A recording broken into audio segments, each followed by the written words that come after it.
Good evening बच्चों। एक तो बच्चों जो क्लास कंप्लीट अटेंड करते हैं ना, उनको बहुत दिक्कत होगी। कई बच्चे क्लासेस बीच में ही छोड़ देते हैं, अब वो चाहे किसी कारण से हो, बट आपको बहुत बड़ी प्रॉब्लम होएगी। मैं पहले ही बता देता हूं, अगर आप क्लास पूरी अटेंड नहीं करते हो तो दिक्कत आपको होने वाली है लेटर ऑन, ठीक है ना। अब वो किसी कारण से हो, चाहे आपका डेटा खत्म हो गया हो या कुछ भी हो, क्लास पूरी अटेंड किया करें। आप ये ना सोचे कि बहुत जल्दी ऑफलाइन शुरू हो जाएगा वापस, बहुत मुश्किल है, ठीक है ना। देखो बेटा, ये कुछ क्वेश्चंस हैं और करते हैं अपन। देखिए बेटा, क्या कह रहा है कि देखो, एक एक लेक है बेटा, एक झील है। तो लेक के जो बॉटम होता है, सपोज मैंने ये लिया, देखो बेटा सुनो, मान लीजिए ये इस तरह से, यहां कोई बंदा है सपोज, ठीक है। इसको यहां पर कितना प्रेशर फील हो रहा है? 3 ATM हो रहा है बच्चों, बोलो। इसको यहां पर कितना प्रेशर फील हो रहा है? 3 ATM, ठीक है। तो मुझे बताओ, इस बंदे के ऊपर जो टोटल प्रेशर लगेगा वो कौन कौन सा लगेगा? समझना ध्यान से। देख, इस पे जो टोटल प्रेशर लगेगा,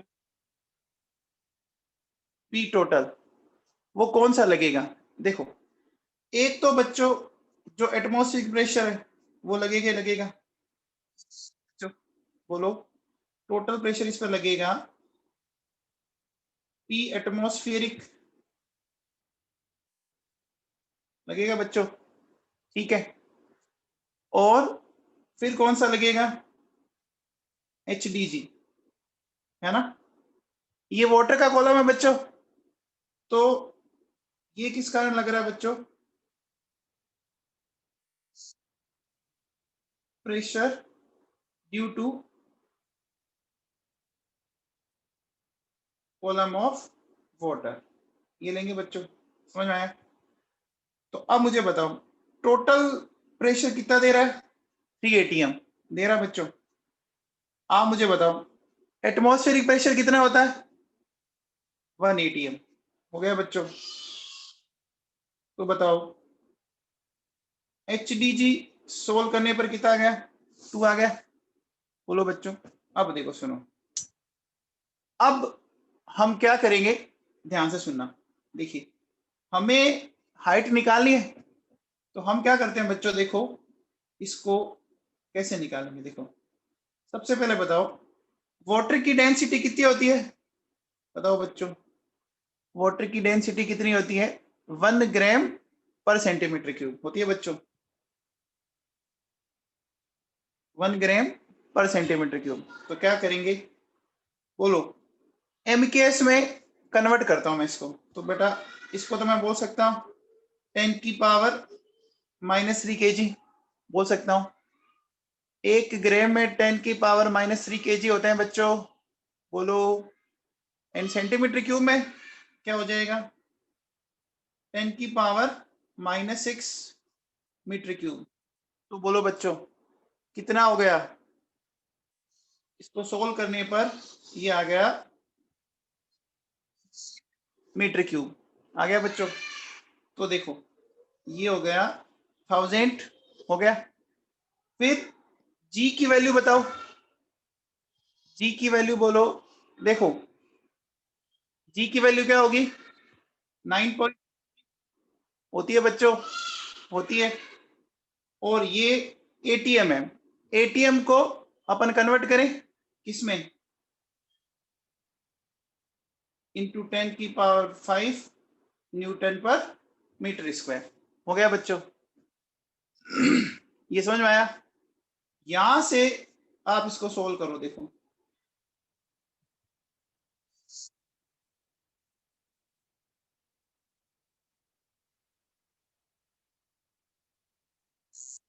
ये कर सकते हैं।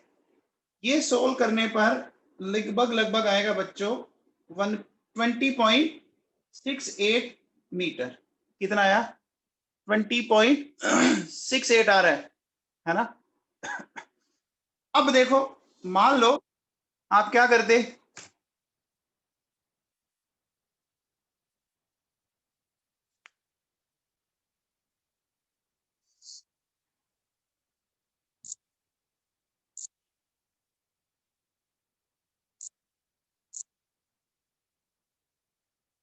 महावीर चौधरी भाई तू टाइम से आ जाया कर यार।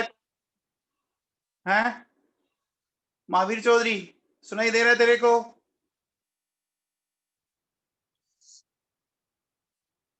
महावीर चौधरी, क्या कह रहा हूं मैं?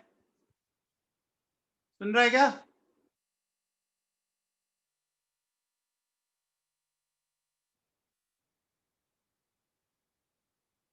हाँ जी। अब देखो बेटा, सुनो, ये समझ में आया? देखो, अपन ने ये जो डेंसिटी ऑफ वाटर दे रखी है, इसको कैसे चेंज किया, कैसे चेंज किया, समझ में आया? विश्वजीत को तो ये भी नहीं समझ में आया कि चेंज कैसे कर दिया। मुझे एक बात बताओ बेटा, 1 kg में कितने ग्राम होते हैं? 1000 ग्राम होते हैं, सबको पता है। तो 1 ग्राम में कितने केजी हो गए? अरे 1 ग्राम में कितने केजी हो गए? 10⁻³ ठीक है। और 1 मीटर में कितने सेंटीमीटर होते हैं? 100 सेंटीमीटर। तो 1 सेंटीमीटर में मीटर कितने हो जाएंगे? 1 सेंटीमीटर में मीटर कितने हो जाएंगे? 1/100, यानी 10⁻² मीटर। अब वो मीटर क्यूब है, तो 10⁻² का क्यूब करेंगे तो 10⁻6 नहीं हो जाएगा क्या? विश्वजीत, नहीं समझ में आया तेरे को? क्या करता है यार, कौन सा नहीं समझ में आया? यहां देख, ये बंदा है, इसको प्रेशर फील हो रहा है 3 atm का। ये 3 atm प्रेशर कैसे फील होगा? ऊपर क्या लग रहा है? ऊपर एक तो एयर का प्रेशर लगेगा, लगेगा कि नहीं लगेगा? एटमॉस्फेरिक प्रेशर कितना होता है? एटमॉस्फेरिक प्रेशर कितना होता है विश्वजीत?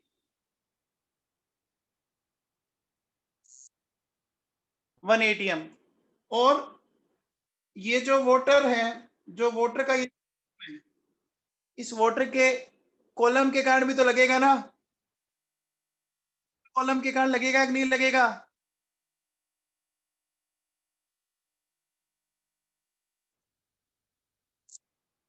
वाटर कॉलम लगेगा क्या? विश्वजीत, समझ में आ रहा है क्या?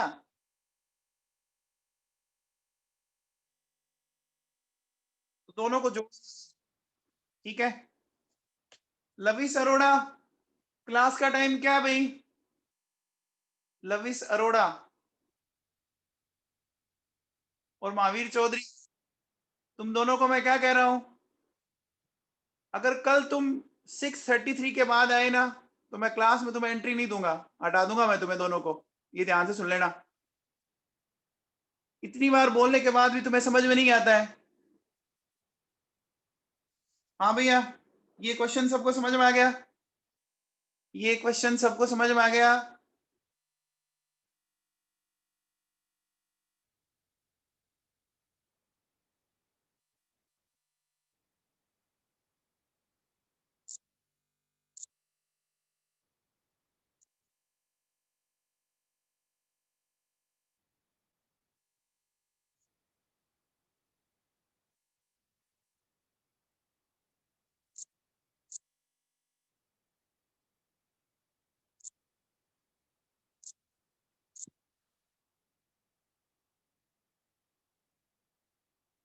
हाँ भैया, चलिए नेक्स्ट क्वेश्चन देखो, नेक्स्ट क्वेश्चन पढ़ो।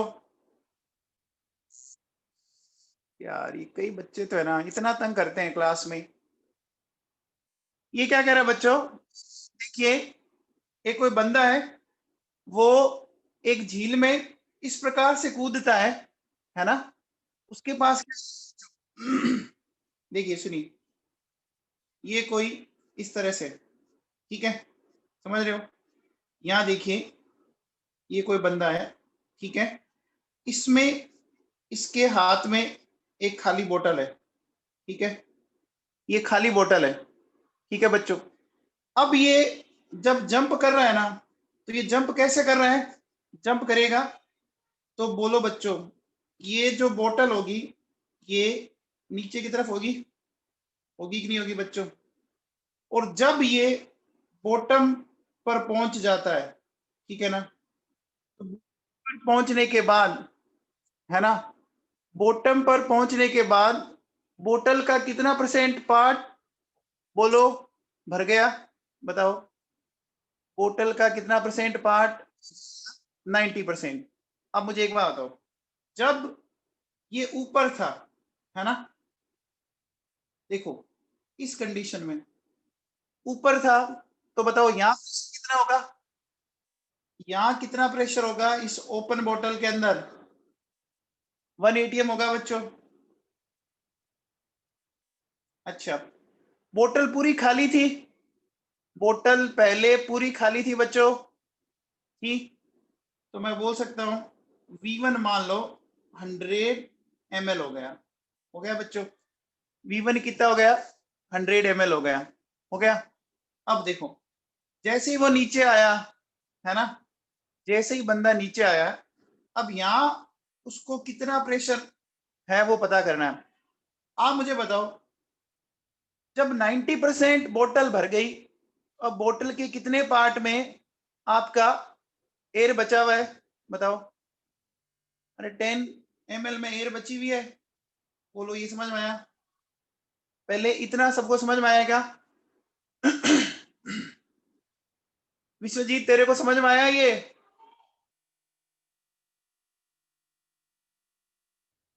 विश्वजीत अब बताओ, एक बार बताओ बेटा, एटमॉस्फेरिक प्रेशर ये है, हम क्या लगा सकते हैं, हम ये लगा सकते हैं क्या, P1 V1 equals to P2 V2 लगा सकते हैं। तो देखो बेटा, प्रेशर 1 atm, वॉल्यूम 100, ये P2 और ये 10, बोलो बच्चों सोल्व कर सकते हैं। तो P2 कितना आ गया, 10 atm आ गया बच्चों, पहले इतना समझ में आया। तो जब बंदा बोलो यहाँ बॉटम में पहुंच जाएगा, तो यहाँ उसको कितना प्रेशर फील होगा, बोलो बच्चों 10 atm। तो मुझे बताओ इस टोटल प्रेशर में किस किस का रोल होगा, एक तो जो एटमॉस्फेरिक प्रेशर लग रहा है, एटमॉस्फेरिक प्रेशर 1 atm बच्चों, ठीक है, और एक बेटा यहाँ जो ये वाटर कॉलम है ना, उसका लग रहा है बच्चों, बोलो, तो उसको लिखेंगे HDG। और टोटल प्रेशर कितना आया बच्चों, बताओ 10 आया, तो यहां से बताओ HDG कितना आ गया, 9 आ गया क्या, बोलो बच्चों HDG 9 आ गया। अब देखिए, अब इसको सोल्व कैसे करेंगे, ये हमारे पास क्या है, H डेंसिटी 10 की पावर 3 ले लूं, बताया था अभी, और G की वैल्यू 10 ले ली, ठीक है। ये बच्चों 9 atm आ रहा है, मैं इसको 10 की पावर 5 न्यूटन पर मीटर स्क्वायर कर देता हूं, कर दिया बच्चों, बोलो। तो अगर मान लो मैंने G की वैल्यू 10 ली ना, तो ये लगभग लगभग कितना आ जाएगा, है ना, ये बेटा लगभग लगभग 90 मीटर आ जाएगा, ठीक है। और एग्जैक्ट सोल्व करना है, तो एग्जैक्ट मैंने आपको ऊपर बताया था 1.013254 9.8। अरे समझ में आया? बच्चों ये क्वेश्चन समझ में आया क्या? दक्षिता बिट्ठू, दक्षिता बिट्ठू समझ में आया तेरे को? चलो आगे चलो, चलिए बच्चों ये बताओ, बताओ बच्चों, radius of air, radius of air bubble is 1 mm at the bottom of lake, ठीक है। फिर ये क्या कह रहा है, when it reaches to the surface of lake its radius become 3 mm, then calculate depth of lake, आपको lake की डेप्थ फाइंड आउट करनी है। कैसे करोगे बताओ बच्चों? देखो सुनो, वेरी गुड अनुराधा, बहुत बढ़िया बेटा। देखो बहुत ही सिंपल क्वेश्चन है। यहाँ देखो बेटा, ये ऐसे है, सपोज यहां पर ये बबल है, ठीक है, और बबल जब यहां पहुंच गया, ठीक है, तो यहां इसकी कितनी है 1 mm, और यहां कितनी हो गई 3 mm हो गई बच्चों, है ना? अब देखो बेटा, मान लो, हाँ वेरी गुड लावण्य जग्गा, बहुत बढ़िया बेटा। देखो मैं कह सकता हूं कि volume directly proportional to R cube, क्योंकि जो एयर बबल होगा, है ना, वो स्फेरिकल होगा बच्चों, बोलो एयर बबल स्फेरिकल होगा, होगा क्या? ठीक है, चलिए अब देखो बेटा, मान लो इस कंडीशन को मैं मान लेता हूं, यहां बोल देता हूं P2 V2, और यहां बोल देता हूं P1 V1, बोल सकते हैं बेटा। देखो यहाँ P1 V1 ले लेते हैं, तो मुझे बताओ कि मैं बोल सकता हूं V2 V1, ये क्या हो जाएगा R क्यूब 2 और R क्यूब 1, तो बताओ V2 जो हो गया वो क्या हो जाएगा बताओ, V1 इंटू, देखो R1 था बच्चों 1 mm, और ये क्या हो गया 3 का क्यूब, तो बोलो V2 क्या आ गया 27, V1 आ गया क्या? बोलो बच्चों, इतना समझ में आया? अरे इतना समझ में आया क्या? अरे जिन बच्चों को कम समझ में आता है उनको ये समझ में आया है क्या? हाँ ना बोलो।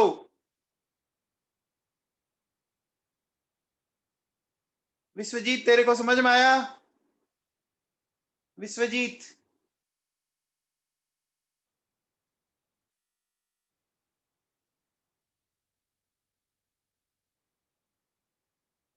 अब देखो बेटा सुनो, हम क्या करेंगे P2 V2 P1 V1, है ना?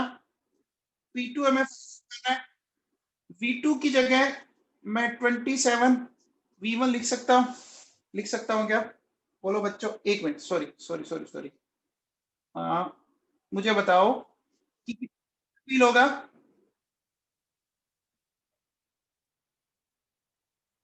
बोलो बच्चों, आप अगर P2 फाइंड आउट करोगे, एक मिनट, ये मैंने थोड़ा सा यहाँ जो लिया था ना उसको सही करता हूँ, एक मिनट को,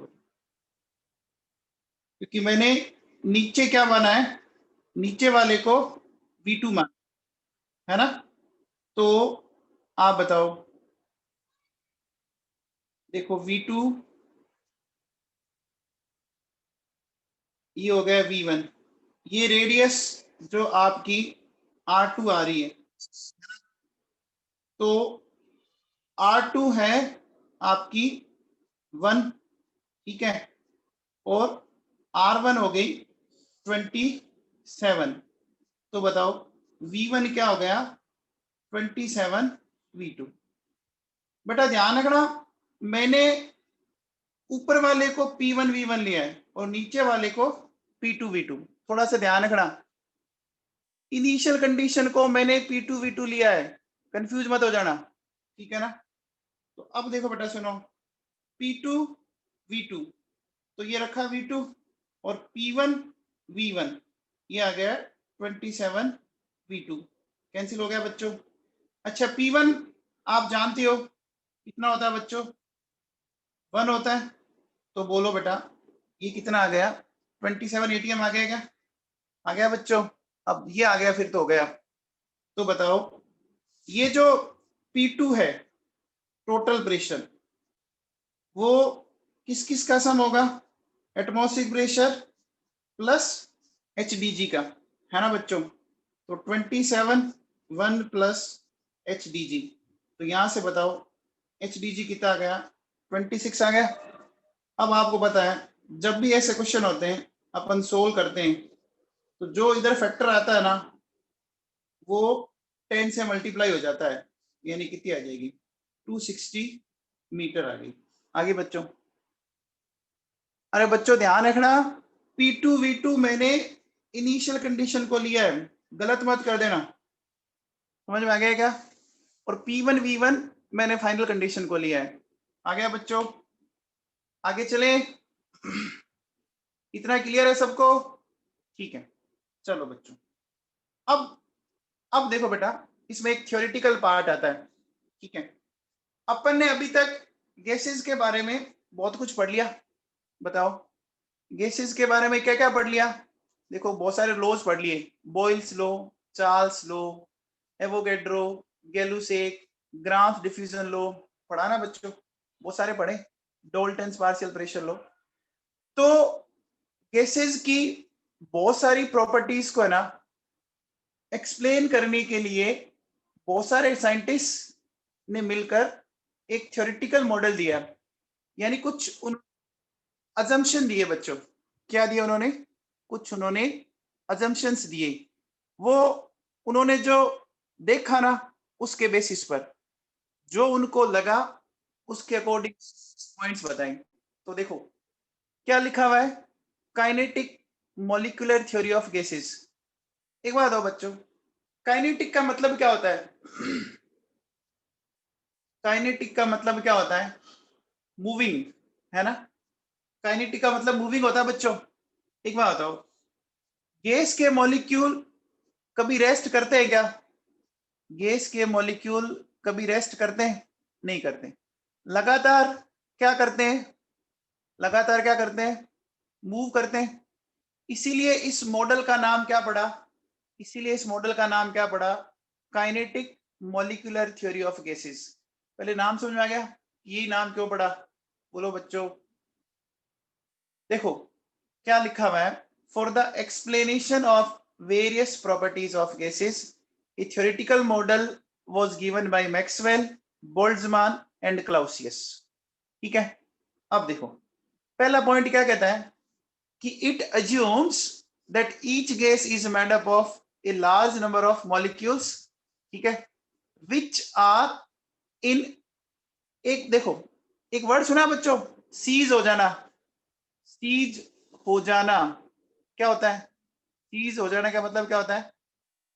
कितना इंजन सीज हो गया या गाड़ी सीज हो गई, रोक देना है ना, रुक जाना, स्टॉप हो जाना।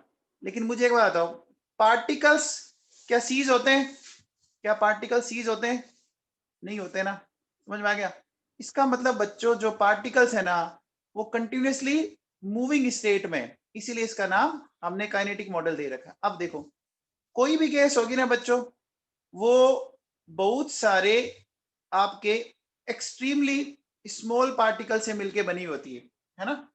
और उन पार्टिकल्स को अपन क्या नाम देते हैं? मॉलिक्यूल्स। समझ में आ रहा है? अच्छा, एक पर्टिकुलर गैस के जो मॉलिक्यूल होते हैं वो एक दूसरे से बच्चों क्या होते हैं? आइडेंटिकल होते हैं ना। O2 के जितने भी मॉलिक्यूल हैं वो आइडेंटिकल होंगे, चाहे मास ले लो और चाहे साइज ले लो। बोलो बच्चों। लेकिन O2 के मॉलिक्यूल N2 से, Cl2 से, F2 से डिफरेंट होंगे कि नहीं होंगे? बताओ बच्चों। होंगे, होंगे बच्चों। अब बताओ, ये जो पॉइंट है ना, ये जो पॉइंट है, ये पॉइंट किस बेसिस पे दिया गया बच्चों? बताओ कौन से नेचर के बेसिस पर? पहला पॉइंट कौन से नेचर के बेसिस पे दिया गया? Particle nature. एक पार्टिकल नेचर पढ़ते हैं बच्चों, पार्टिकल नेचर पे। समझ में आ गया? बोलो। हमने क्या बोला, कोई भी गैस हो वो बहुत छोटे छोटे पार्टिकल से मिलकर बनी होती है, उन पार्टिकल को अपन क्या बोलते हैं? मॉलिक्यूल्स बोलते हैं। ठीक है ना बच्चों? ये जो मॉलिक्यूल्स होते हैं है ना, बहुत ही छोटे होते हैं और कंटिन्यूअसली मूविंग स्टेट में रहते हैं। ठीक है। अच्छा, एक पर्टिकुलर गैस के मॉलिक्यूल एक जैसे होते हैं, चाहे मास ले लो चाहे साइज ले लो, लेकिन वो दूसरे गैसेस से डिफरेंट होते हैं। हो गया बच्चों?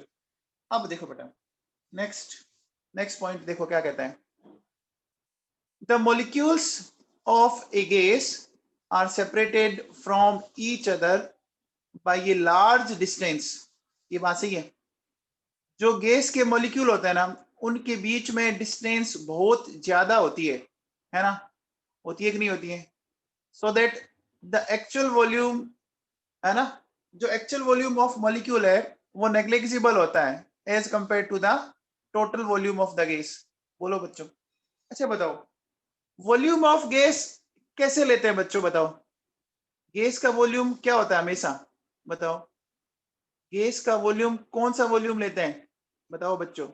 कंटेनर का वॉल्यूम, ध्यान रखना, ठीक है ना, ये बात दिमाग में रखना कि जो वॉल्यूम ऑफ गैस है ना, वो क्या होता है, कंटेनर का वॉल्यूम होता है, ठीक है ना। वॉल्यूम ऑफ गैस क्या होता है बच्चों, कंटेनर का वॉल्यूम लेते हैं अपन।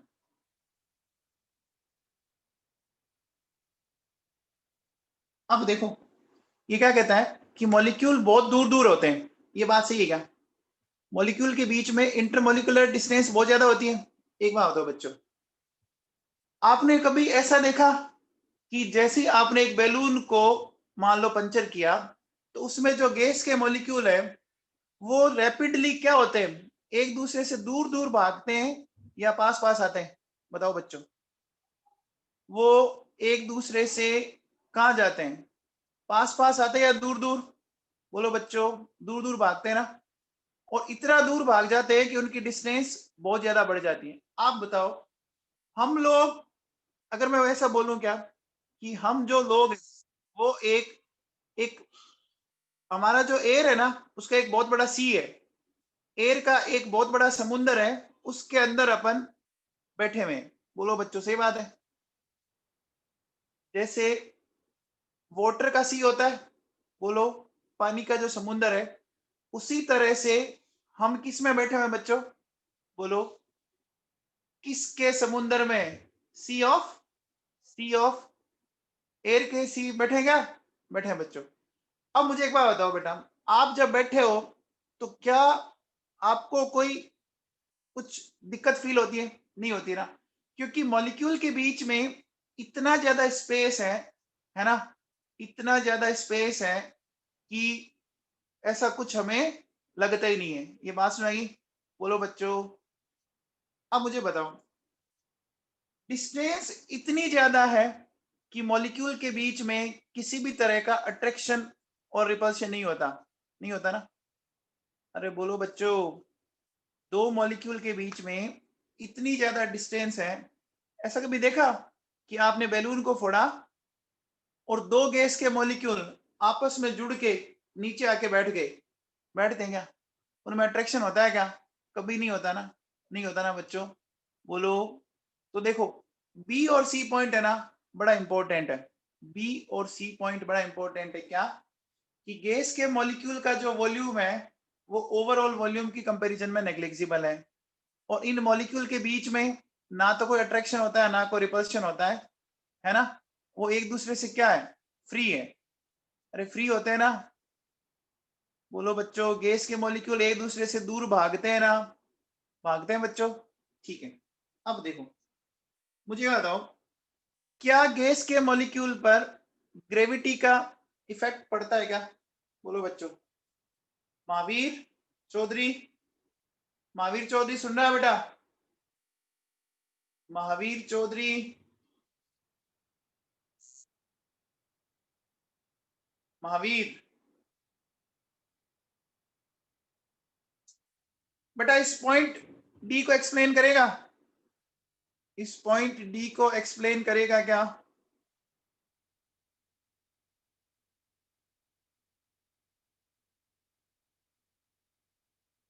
महावीर रेस्पॉन्ड करो यस या नो में।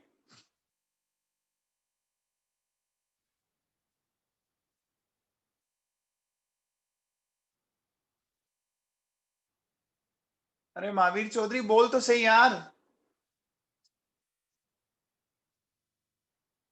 देखो बच्चों सुनो, हमने क्या बोला कि मॉलिक्यूलर जो मॉलिक्यूलर जिस मूविंग कंडीशन में ना, उन पे ग्रेविटी का कोई इफेक्ट नहीं होता। एक बात बताओ बच्चों, अगर ये ग्रेविटी का इफेक्ट होता ना तो बच्चों गैस सेटल डाउन होती क्या? बोलो, अगर ग्रेविटी का इफेक्ट होता तो हर एक गैस क्या हो जाती? सेटल डाउन होती। क्या आज तक किसी गैस को आपने सेटल डाउन होते देखा है क्या? आपने किसी कंटेनर में, मान लीजिए आपने कोई एयर ले रखी है और आपने कभी ऐसा देखा कि वो बॉटम में आकर इस तरह से इकट्ठी हो गई हो? ऐसा हुआ कभी? बोलो, नहीं हुआ ना? नहीं होता। इसका मतलब ग्रेविटी का कोई भी इफेक्ट नहीं होता। समझ आ गया बच्चों? अब देखो बेटा, जो मॉलिक्यूल्स हैं वो बोलो रैंडमली मूव करते हैं ना। गैस के मॉलिक्यूल रैंडमली मूव करते हैं, उनकी कोई भी डेफिनेट डायरेक्शन नहीं होती है। अब जब ये मूव करते हैं, बोलो बच्चों, जब ये मूव करते हैं तो एक दूसरे से कोलाइड भी करेंगे, करेंगे बच्चों, एज वेल एज जिस कंटेनर में उसकी वॉल पे भी वो स्ट्राइक करेंगे, करेंगे ना बच्चों? बोलो, जब कोई मॉलिक्यूल आपका मूविंग कंडीशन में, सपोज ये इससे कोलाइड किया, फिर ये आगे जाके इससे टकराया, बोलो कंटेनर की जो वॉल है उस पर स्ट्राइक करेगा? अब मुझे बताओ, जब वो स्ट्राइक करेगा तो क्या डेवलप करेगा? बोलो, जब फोर्स लग रहा है तो force upon area, pressure develop होगा, होगा बच्चों। अब देखो, पार्टिकल की कोई डेफिनेट नहीं है, वो कहीं जा सकता है, वो इधर गया, इधर गया, इधर गया, इधर गया, गया बच्चों। रैंडम मूवमेंट होता है। इस रैंडम मूवमेंट को क्या बोलते हैं बच्चों? बताओ। इस रैंडम मूवमेंट को ब्राउनियन मूवमेंट बोलते हैं। इस रैंडम मूवमेंट को जिस साइंटिस्ट ने बताया था ना, उसके बेसिस पे इसका नाम दे रखा है ब्राउनियन मूवमेंट। समझ में आ गया बच्चों? रॉबर्ट ब्राउन ने इसको सबसे पहले बताया था, इसलिए इसका नाम पड़ गया ब्राउनियन मूवमेंट। अब देखो बेटा, है ना, ये क्या कहता है कि एफ पॉइंट पढ़ो, pressure exerted by a gas is due to the collision of molecules on the wall of container. क्या ये पॉइंट समझ में आ गया? क्या ये पॉइंट समझ में आया? आ गया बच्चों? ठीक है। अब मुझे बताओ, इनके बीच में जो कोलिजन होती है ना, वो क्या है? वो परफेक्टली इलास्टिक है। इनके बीच में जो कोलिजन होती है वो परफेक्टली क्या है बच्चों? इलास्टिक है। इलास्टिक समझते हैं बच्चों? इलास्टिक का मतलब समझते हो क्या होता है? बताओ। किसी भी तरह की एनर्जी का लॉस नहीं होगा। बोलो, किसी भी तरह की एनर्जी का लॉस होगा क्या? नहीं होगा ना? बोलो बच्चों। अब मुझे एक बात बताओ, सोचो, अगर मॉलिक्यूल कोलाइड करते और उसमें फ्रिक्शन जनरेट होता, है ना बच्चों? मॉलिक्यूल अगर कोलाइड करते, फ्रिक्शन जनरेट होता, तो फ्रिक्शन के कारण एनर्जी का लॉस होता है बच्चों? बताओ। फ्रिक्शन के कारण एनर्जी का लॉस होता है, और जब एनर्जी का लॉस होगा तो धीरे धीरे एक ऐसा टाइम आएगा, एक ऐसा टाइम आएगा कि एनर्जी पूरी खत्म हो जाएगी, तो गैस के मॉलिक्यूल क्या हो जाएंगे? बोलो बच्चों, गैस के मॉलिक्यूल क्या हो जाएंगे? सेटल डाउन हो जाएंगे ना? सेटल डाउन हो जाएंगे, नीचे बैठ जाएंगे। क्या कभी ऐसा होता है? क्या कभी ऐसा होता है? नहीं होता है। समझ में आ गया? अब देखो बेटा, सुनो क्या कहता है नेक्स्ट।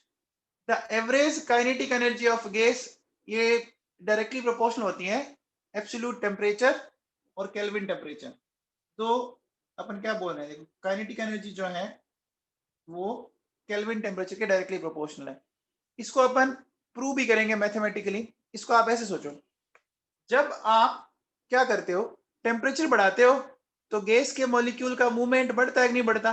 बताओ बेटा। सर्दियों में जैसे मान लीजिए आपने ना रूम के अंदर हीटर लगा दिया, ठीक है, रूम के अंदर हीटर लगा दो और रूम को बंद कर दो, आपको थोड़ी देर बाद वहां पर सांस लेने में दिक्कत होगी। बताओ ऐसा क्यों? बताओ। थोड़ी देर वहां पर सांस लेने में दिक्कत होगी, ब्रीदिंग में प्रॉब्लम होगी। बोलो, टेम्परेचर बढ़ गया रूम का, तो जो गैस के मॉलिक्यूल है वो भागेंगे ना वहां से। बोलो बच्चों, अरे भागेंगे, क्योंकि काइनेटिक एनर्जी बढ़ गई। बढ़ गई बच्चों? समझ में आ गया? अच्छा बताओ, जब हम टेम्परेचर कम करते हैं, आप टेम्परेचर कम करते जाओ, तो कम करते करते आपने देखा होगा कि हम गैसेस को लिक्विफाइड कर पाते हैं। बोलो, गैसेस का लिक्विफिकेशन कर पाते हैं बच्चों, है ना? तो समझ में आया? इसको अपन मैथमेटिकली भी प्रूव करेंगे बच्चों। ये पॉइंट समझ में आ गए सबको? ये पॉइंट समझ में आ गए बच्चों? बोलो, क्लियर है? पीयूष चौधरी, तुम्हारा डाउट वापस सेंड करो, चैट बॉक्स में सेंड करो।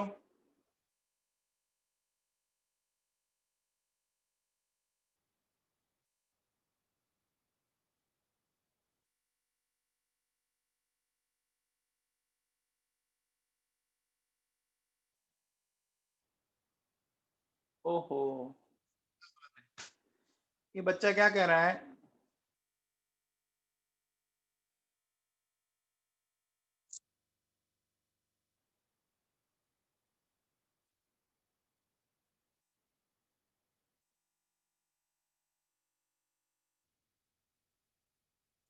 देखो,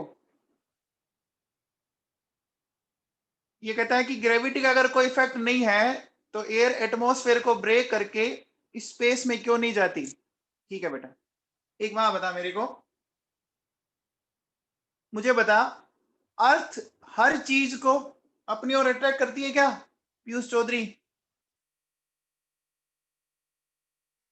अरे ग्रेविटी के कारण हर चीज को अपनी तरफ अट्रैक्ट करती है, ये पॉइंट पढ़ाया था मैंने। यहाँ देख, ये अर्थ है, अर्थ के चारों तरफ क्या है? ये एटमॉस्फेरिक गैसेज हैं। तो ग्रेविटी के कारण वो क्या हो रही है? अट्रैक्ट हो रही है। और वो क्या करती है? अर्थ की सरफेस पर कंटिन्यूसली स्ट्राइक करती है, वापस चली जाती है, स्ट्राइक करती है, वापस चली जाती है, सेटल डाउन थोड़ी ना होती है। पीयूष चौधरी, समझ में आई बात? अरे ग्रेविटी के कारण अपनी तरफ खींचेगा जरूर, लेकिन वो स्ट्राइक करके वापस चला जाएगा, क्योंकि उस पर इतना ज्यादा फोर्स नहीं लगा, क्योंकि मॉलिक्यूल का मास बहुत ही कम होता है। फोर्स का फॉर्मूला क्या होता है? एम ए होता है। मास जितना कम होगा तो फोर्स बहुत ही कम लगेगा ना पर्टिकुलर मॉलिक्यूल पर। समझ में आई क्या तेरे को बात?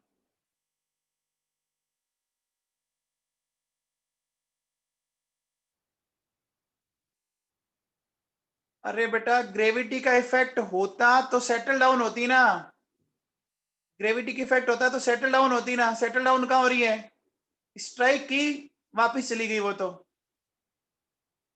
और उसी कारण तो एटमॉस्फेरिक प्रेशर डेवलप होता है। अट्रैक्ट कौन कर रहा है? अट्रैक्ट कौन कर रहा है उसको? जो अर्थ का जो ग्रेविटी वाला है वो कर रहा है। समझ ही नहीं रहा मेरी बात। मैं ये जो चीज समझा रहा हूं वो कंटेनर के अंदर समझा रहा हूं, है ना? मैं जो ये चीज समझा रहा हूं वो एक कंटेनर के अंदर समझा रहा हूं। क्या कंटेनर के अंदर कोई गैस का सेटल डाउन होता है क्या? अरे आपने बैलून के अंदर गैस को भरी, क्या सारी की सारी गैस एक जगह इकट्ठी होगी क्या? बोलो, होती है क्या विश्वजीत?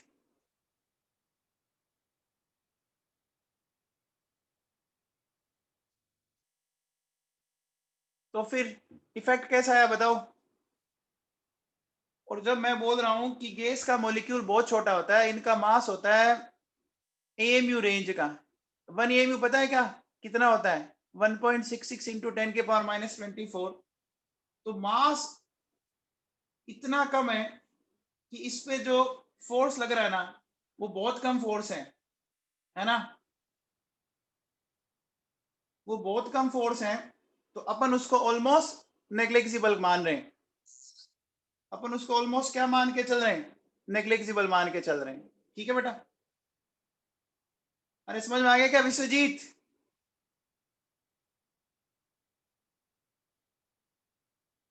नंबर तो आते हैं नहीं।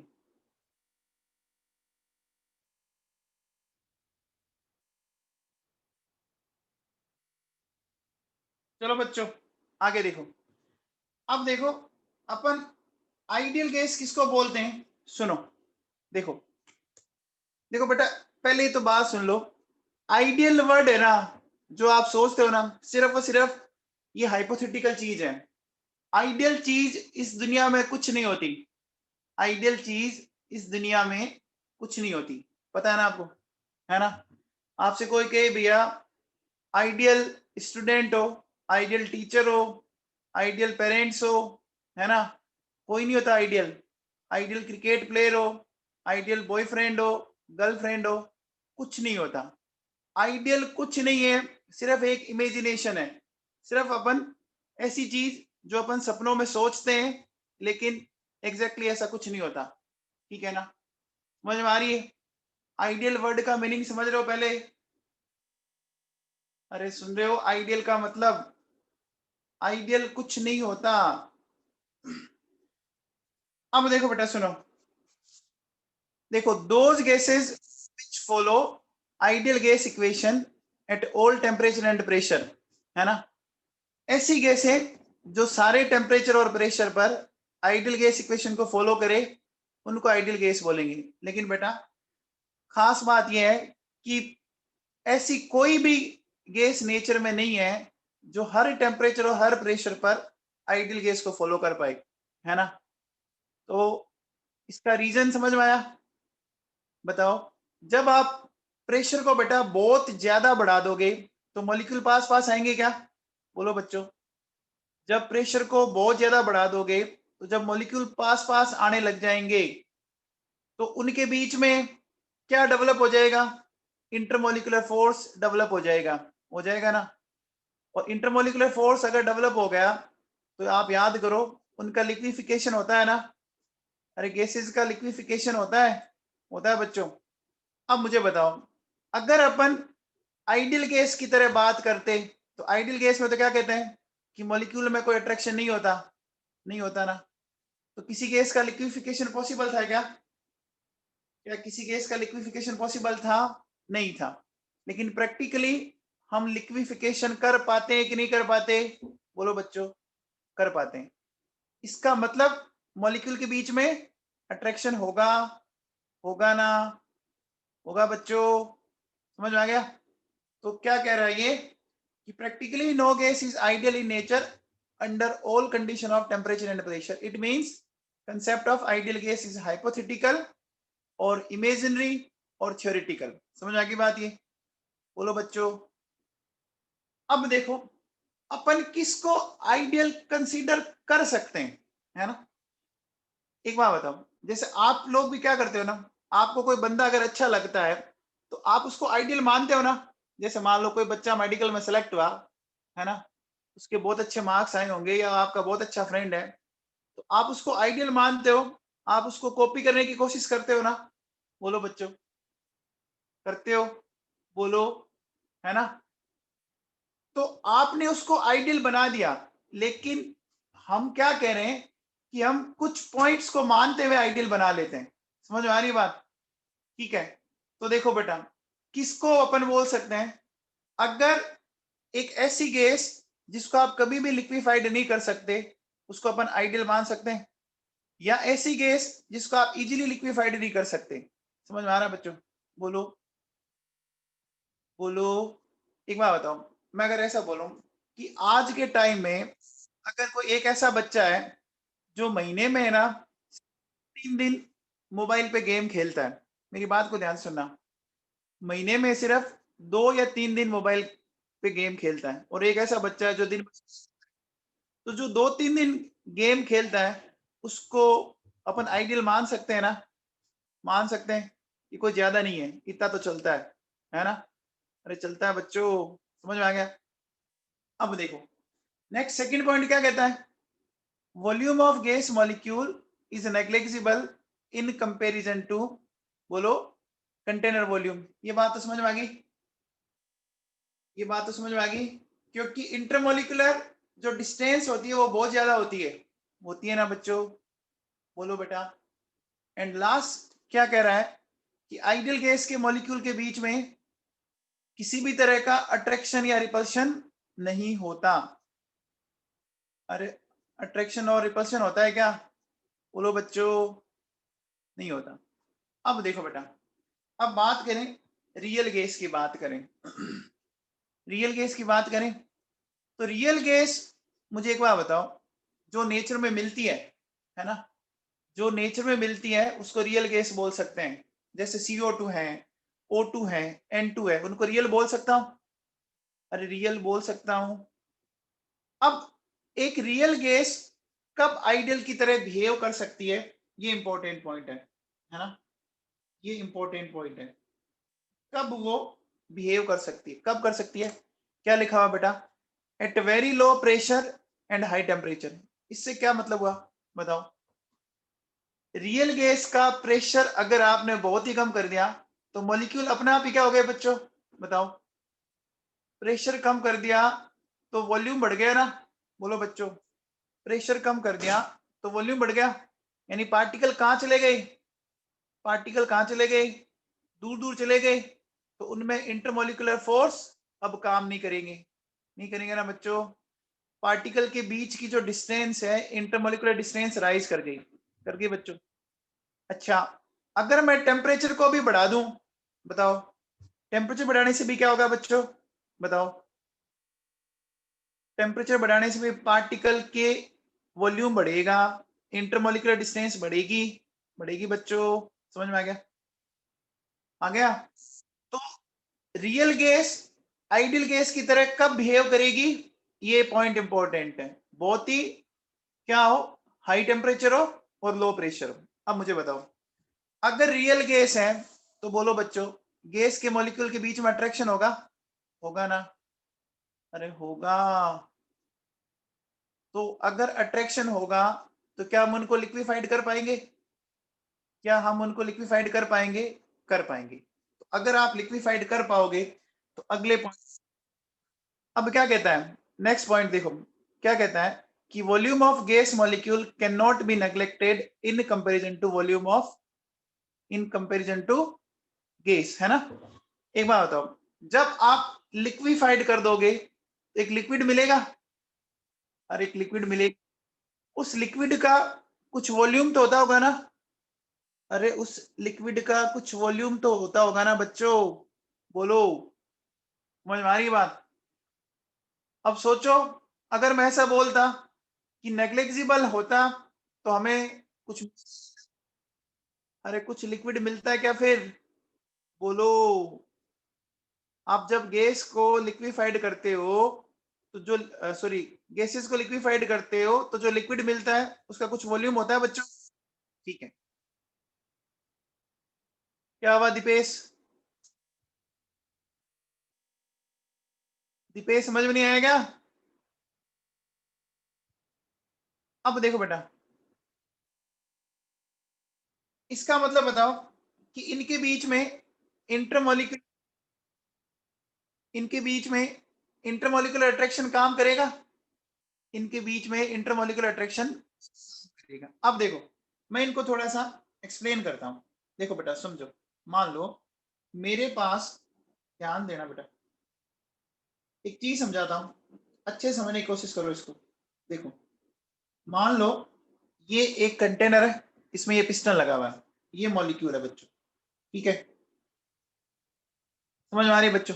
अब मुझे एक बात बताओ, जब आप इस पिस्टन के ऊपर प्रेशर बढ़ाओगे, है ना, तो प्रेशर बढ़ाने से आप क्या कर रहे हो एग्जैक्टली ये बताओ मुझे?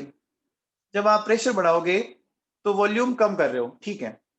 और इसको अच्छे लेवल पे सोचे तो मुझे बताओ कि पार्टिकल के जो बीच की जो डिस्टेंस है उसको आप कम कर रहे हो ना, बताओ बच्चों? इंटरमोलिकुलर डिस्टेंस को कम कर रहे हो ना? कर रहे हो कि नहीं कर रहे हो बच्चों, बताओ? ये बात सही है। लेकिन एक बात बताओ कि मान लो जैसे पहले ये पार्टिकल इतने साइज का था, क्या प्रेशर बढ़ाने पर क्या पार्टिकल इतने साइज का हो गया क्या? ऐसा होता है क्या? अरे पार्टिकल खुद कंप्रेस होता है क्या? नहीं होता बच्चों। क्यों नहीं होता? क्योंकि बच्चों ये क्या होते हैं, ये सॉलिड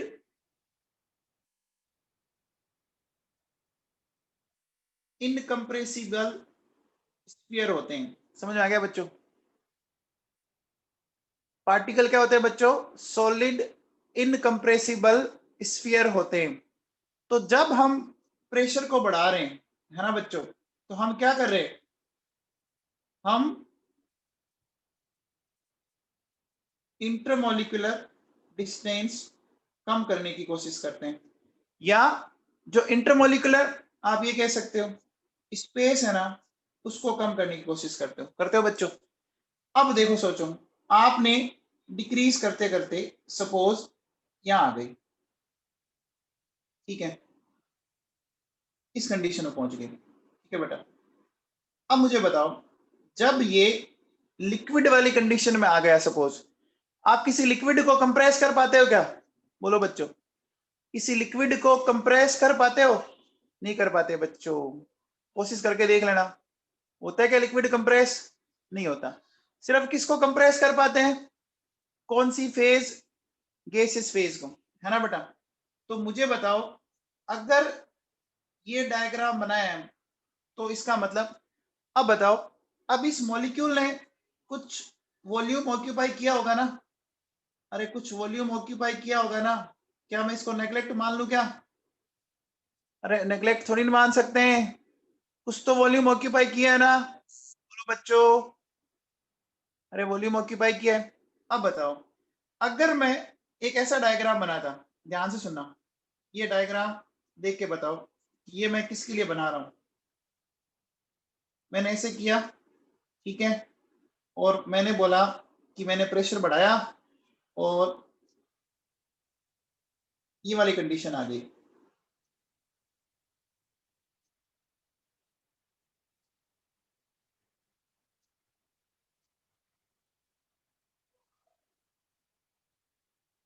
बताओ, ये नीचे वाला डायग्राम किसके लिए हो सकता है?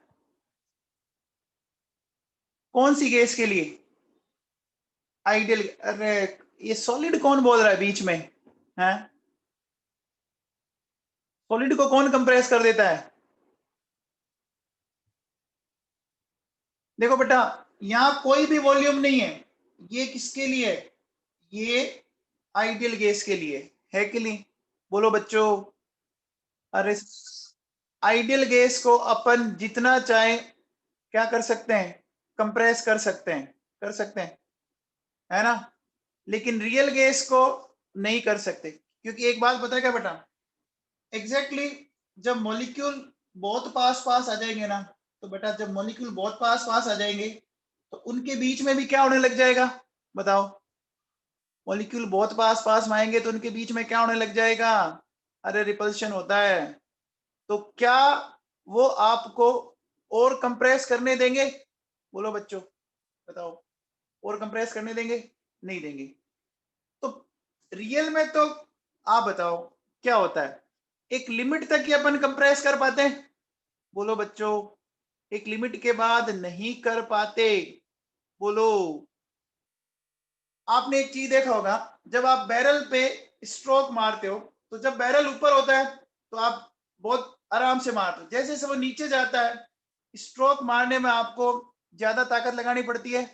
बोलो बच्चों, अरे कभी हवा भरने वाला बैरल काम में लिया है?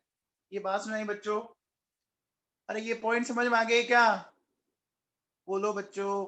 अब देखो बेटा सुनो, अब कशिश गर्ग समझ में आ गया तेरे को? कशिश गर्ग,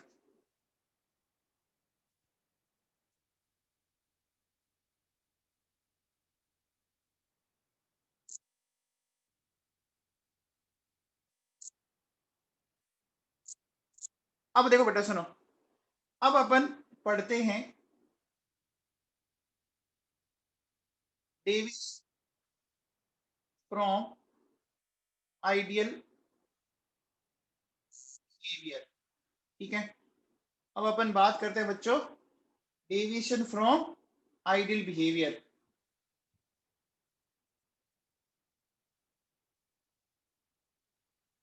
ठीक है। आइडियल बिहेवियर से जो डेविएशन होता है ना, उसको बताता हूं। तो बेटा अब मैं जो चीज समझा रहा हूं ना, उसको बहुत ही ढंग से समझने की कोशिश करना, है ना, कॉन्सेंट्रेट करें चीजों को। देखो बेटा, हमने एक ग्राफ बनाया था पीवी और पी के बीच में, याद है क्या? अगर मान लो मैंने एक तो ग्राफ मैं ये बना रहा हूं, देखो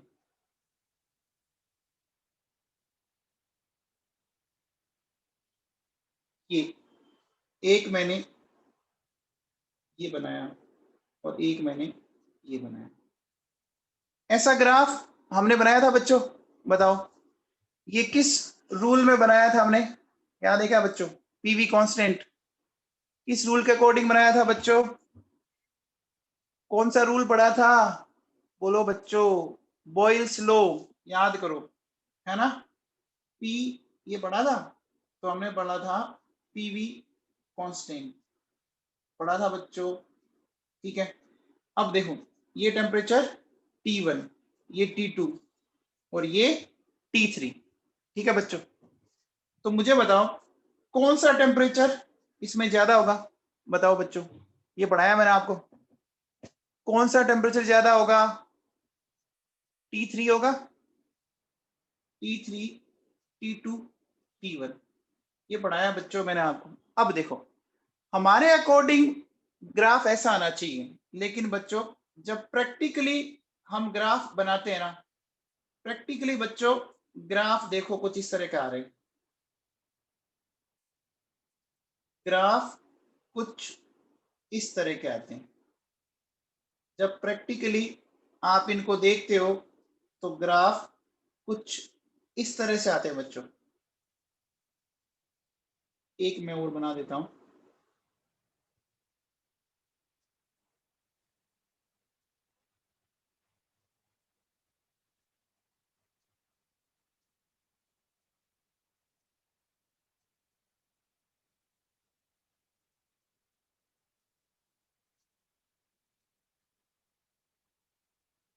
ये बनाया मैंने। अब देखो बेटा सुनो, अब जो चीज है वो थोड़ा सा समझने की कोशिश करना। देखो जो ग्राफ आपने ऐसे बनाए वो तो है आइडियल, ठीक है, और जो आपने इस तरह से बनाए है ना, ये इस तरह के, ये है रियल। तो रियल में जब अपन ग्राफ बनाते हैं ना, तो ग्राफ कुछ इस तरह का आ रहे हैं बच्चों, समझ में आ रहा है? जो रियलिटी में हमने इनको प्रैक्टिकली जब ग्राफ बनाते हैं तो ऐसा आता है। एक बात हो बच्चों, ये कहां पे ज्यादा हो रहा है थोड़ा ध्यान देना। देखो बेटा इधर अगर देखो ना, ये लो प्रेशर है बच्चों। इधर अगर आप देखो तो ये लो प्रेशर है कि नहीं है? तो लो प्रेशर पे तो चलो फिर भी क्या हो रहा है कि ये ठीक ठाक उसके बराबर चल रहा है ना? अरे चल रहा है, समझ में आ रहा है क्या? बोलो, लो प्रेशर पे तो ठीक ठाक बराबर चल रहा है, ठीक है। लेकिन जैसे ही हमने प्रेशर बढ़ाया, बोलो बच्चों, जैसे ही हमने प्रेशर बढ़ाया तो क्या हो गया?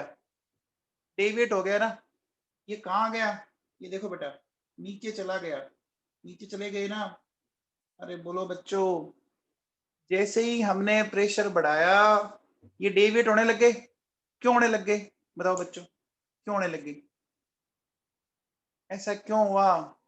क्योंकि जब हमने प्रेशर बढ़ाया तो मॉलिक्यूल पास पास आए, उनमें अट्रैक्शन हुआ, कंप्रेस हो गया बच्चों। बोलो, तो वॉल्यूम कम होगा ना, जो हम सोच रहे हैं उससे कम हो जाएगा। इसको अपन पूरा एक्सप्लेन करेंगे, ये ऐसा कैसे हो रहा है, पूरा ढंग से समझेंगे इस ग्राफ को, एकदम अच्छे से पूरा समझाऊंगा मैं आपको कि ऐसा क्यों हो रहा है। अब मुझे बताओ बच्चों, ये आपको जो नीचे वाला डिप दिख रहा है क्या? ये डिप लगातार छोटा हो रहा है ना। देखो यहाँ जो डिप आया फर्स्ट में, यहाँ जो डिप आया और यहाँ जो डिप आया, बताओ ये डिप छोटा क्यों हो रहा है? बताओ बच्चों, ऊपर जाने पर ये डिप कंटिन्यूअसली छोटा क्यों हो रहा है? ध्यान दो बच्चों, आप क्या कर रहे हो? टेम्परेचर बढ़ा रहे हो, बढ़ा रहे हो ना? टेम्परेचर बढ़ा रहे हो, ऊपर टेम्परेचर बढ़ रहा है बच्चों।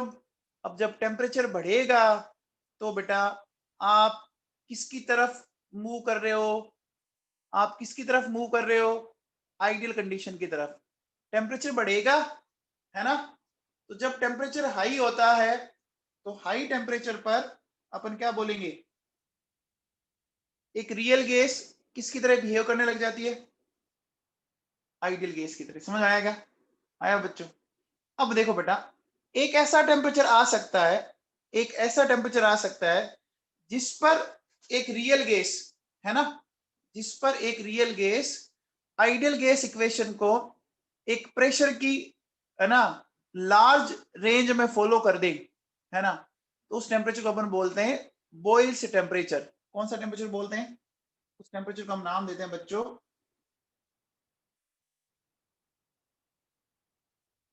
Boils temperature. वापिस सुनो, आप मुझे बताओ, एक बार बताओ, इस ग्राफ में देख के बताओ कि किस टेम्परेचर को मैं बॉयल्स टेम्परेचर बोल सकता हूं, बताओ। T4 को बोल सकते हो ना? देखो आप T4 को अगर ध्यान दो ना, तो ये ऑलमोस्ट ऑलमोस्ट इतनी रेंज में इसने आइडियल गैस इक्वेशन को फॉलो कर दिया ना बच्चों? बोलो बेटा, समझ में आया? अच्छा, इसको बॉयल टेम्परेचर ही क्यों बोला, बताओ? इसको बॉयल टेम्परेचर ही क्यों बोला? ये ग्राफ हमने किस रूल के अकॉर्डिंग बनाए? ये ग्राफ बॉयल के अकॉर्डिंग बनाया ना हमने, सारा कुछ बॉयल्स ग्राफ पे इस चीजों को समझा है ना? समझ आ गया बच्चों? बोलो बेटा, ये समझ में आया? तो देखो अपन क्या कह सकते हैं, है ना, हम क्या कहेंगे, मुझे बताओ, मैं ऐसा बोल सकता हूं रियल गैसेस कौन सी कंडीशन में ज्यादा डेविएट हो रही है आइडियल बिहेवियर से, बताओ? रियल गैसेस कौन सी कंडीशन में आइडियल बिहेवियर से ज्यादा डेविएट होती है? हाई प्रेशर और लो टेम्परेचर। सही बात है ना? High pressure and low temperature. देखो T1 क्या है? लो है, और स्टार्टिंग प्रेशर कम था, जैसे जैसे प्रेशर बढ़ता गया नीचे की तरफ आता गया। ये बात समझ में आई? बोलो बच्चों, ये जो मैंने पॉइंट बोला ये समझ में आया क्या सबको? अरे बच्चों, समझ में आया क्या? किसी को डाउट? विश्वजीत को पूछ लेते हैं। हाँ भाई विश्वजीत, तेरे को समझ में आया?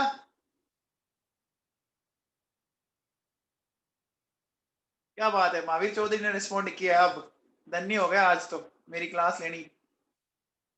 विश्वजीत, समझ में आया भाई तेरे को? देवाशीष,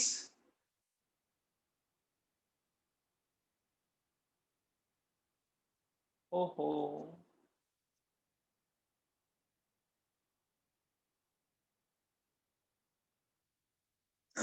बेटा ये ग्राफ जो है ये प्रैक्टिकली बनाए हुए हैं, ये स्कूल के अकॉर्डिंग नहीं बने हुए। याद करो, हमने ये ग्राफ शुरू में बनाए थे। ये देखो, ये जब मैंने आपको आइडियल गैस इक्वेशन पढ़ाई थी, ये बनाए पड़े, दिख रहे हैं आपको? ये देखो, तो जब हम क्या कहते हैं कि जब हम किसी भी चीज को बनाते हैं तो जो आप सोच रहे हो वो कांस्टेंट करना होता है ना? याद है क्या? आप जब बॉयल्स लॉ पढ़ते हो तो टेम्परेचर और अमाउंट ऑफ गैस को कांस्टेंट करके चलते हो ना? ये बनाया हुआ ना? देव किशोर व्यास, समझ में आ गया क्या?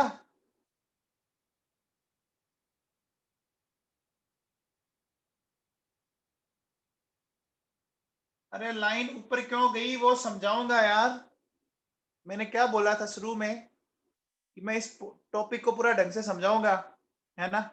सुनता कम है तू, तेरे कान मुझे लगता है खराब है बेटा।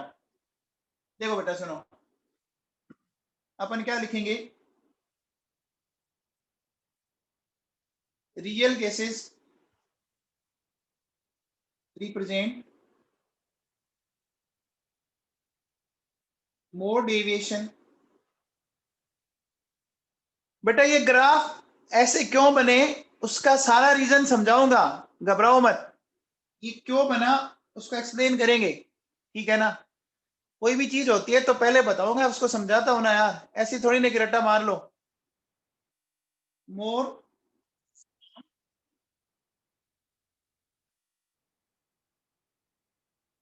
Ideal behaviour at low temperature.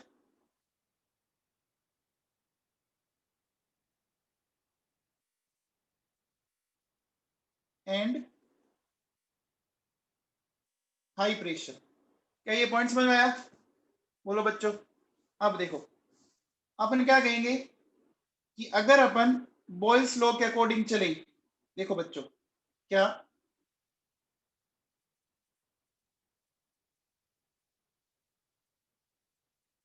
According to Boyle's law है ना, at constant temperature graph between PV and P should be parallel with x-axis और प्रेशर एक्सिस। बोलो सही बात है। बॉयस लॉ के अकॉर्डिंग तो ग्राफ क्या रहना चाहिए था बच्चों? बॉयस लॉ के अकॉर्डिंग ग्राफ क्या रहना चाहिए था? अरे पैरेलल रहना चाहिए था ना। जो मैंने पहले बनाए थे, ब्लैक कलर वाला जो बना रखा है उसके अकॉर्डिंग आना चाहिए था ना। ठीक है, अब देखो but such type of graph is not obtained for any real gas at all values of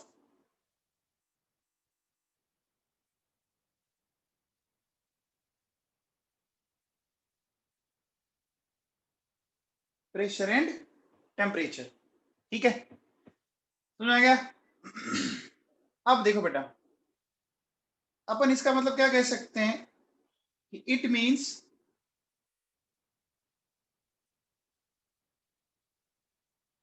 deviation occurs from ideal behavior है ना, and it is due to two wrong assumptions of KTG है ना। एक बात हो बच्चों, graph parallel तो आ नहीं रहा। अब जब ग्राफ पैरेलल नहीं आ रहा, इसका मतलब वो आइडियल बिहेवियर से डेविएट हो रहा है बच्चों, आइडियल बिहेवियर से डेविएट हो रहा है। अब ये डेविएशन हम कैसे एक्सप्लेन करेंगे? ये कहता है बेटा कि ये डेविएशन है ना, आपके जो आपने मॉडल पढ़ा था उसमें है ना, दो जो चीजें है ना वो आपने गलत बताई है। कौन सी गलत बताई है? देखो ये जो मैंने स्टार लगा रखा था है ना, ये क्या कहता है कि जो वॉल्यूम ऑफ गैस मॉलिक्यूल है वो नेग्लिजिबल है। लेकिन आपको पता है कि जैसे जैसे आप प्रेशर बढ़ाते जाओगे है ना, तो उसके बाद हाई प्रेशर पर आप उसको नेग्लेक्ट नहीं कर सकते। बोलो बच्चों, समझ में आ रहा है? बोलो, अरे बात समझ में आ रही है? आप प्रेशर बढ़ाते गए, बढ़ाते बढ़ाते एक ऐसी स्टेज में पहुंच गए कि मॉलिक्यूल अब पास पास आ गए। अब उसके बाद आप उसको और कंप्रेस नहीं कर पाते, तो क्या अब मुझे बताओ कि आप इसको नेग्लेक्ट कर पाओगे? नहीं कर पाओगे, नहीं कर पाओगे ना। एंड सेकंड, कौन सा फॉल्टी अजम्पशन था बच्चों? ये क्या कहता है कि कोई भी इंटरमोलिकुलर अट्रैक्शन या इंटरमोलिकुलर फोर्स नहीं होता। ये गलत है ना बच्चों? ये गलत है, बोलो है बच्चों? अब देखो बेटा, इसका कल अपन पूरा मैथमेटिकल है ना पढ़ेंगे। इतना पढ़ के आना, बाकी कल अपन इसको एकदम डिटेल में एक्सप्लेन करेंगे।